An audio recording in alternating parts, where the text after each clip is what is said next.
Friends, good morning. ನಾನು ಇವತ್ತು ಒಗ್ಗರಣೆ ಮಾಡೋದು ತೋರಿಸ್ತಾ ಇದ್ದೀನಿ, ಹೇಗೆ ಒಗ್ಗರಣೆ ಮಾಡೋದು ಅಂತ.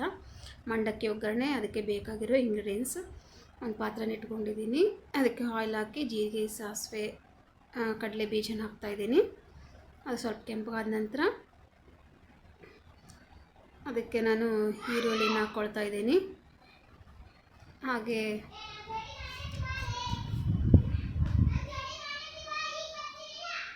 ಈರುಳ್ಳಿ ಚೆನ್ನಾಗಿ ಫ್ರೈ ಆದಮೇಲೆ ಮೆಣಸಿನಕಾಯಿ, ಟೊಮೆಟೊ, ಹಾಗೆ ಕರಿಬೇವು ಸೊಪ್ಪನ್ನ ಹಾಕ್ಕೊಳ್ತಾ ಇದ್ದೀನಿ. ಹಾಕ್ಕೊಂಡು ಅದನ್ನು ಚೆನ್ನಾಗಿ ಮಿಕ್ಸ್ ಮಾಡ್ಕೊತಾ ಇದ್ದೀನಿ. ಮಿಕ್ಸ್ ಮಾಡ್ಕೊಂಡ ನಂತರ ಸ್ವಲ್ಪ ಬೇಯಕ್ಕೆ ಬಿಡಬೇಕು. ಬೆಂದ ನಂತರ ಅರಿಶಿನ ಪುಡಿ ಹಾಕಬೇಕು.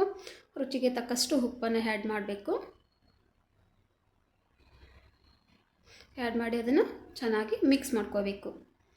ಸ್ವಲ್ಪ ಅದನ್ನು ಕುದಿಯಕ್ಕೆ ಬಿಡಬೇಕು, ಒಂದು 2 ಮಿನಿಟ್ಸು. ಅದು ಕುದ್ದ ನಂತರ ಅದಕ್ಕೆ ಸ್ವಲ್ಪ ಹಾಲನ್ನು ಮಿಕ್ಸ್ ಮಾಡ್ಕೊತಾ ಇದ್ದೀನಿ ನಾನು. ಹಾಲನ್ನು ಚೆನ್ನಾಗಿ ಮಿಕ್ಸ್ ಮಾಡ್ಕೋಬೇಕು. ಅದನ್ನು ಮಿಕ್ಸ್ ಮಾಡ್ಕೊಂಡ ನಂತರ ಒಂದು 2 ಮಿನಿಟ್ಸ್ ಅದನ್ನು ಬೇಯಕ್ಕೆ ಬಿಡಬೇಕು. ರೆಡಿ ಆಗುತ್ತೆ. ಈ ಕಡೆ ಒಂದು ಪಾತ್ರೆಯಲ್ಲಿ ನೀರು ಹಾಕ್ಕೊಂಡಿದ್ದೀನಿ, ಅದಕ್ಕೆ ಚುರುಮುರಿನ ಹಾಕ್ಕೊಳ್ತಾ ಇದ್ದೀನಿ. ನಾವು ಮಂಡಾಳ ಅಂತೀವಿ, ನಿಮ್ಮ ಕಡೆ ಏನಂತೀರ ಅಂತೇಳಿ ಕಾಮೆಂಟ್ ಮಾಡಿ ನನಗೆ.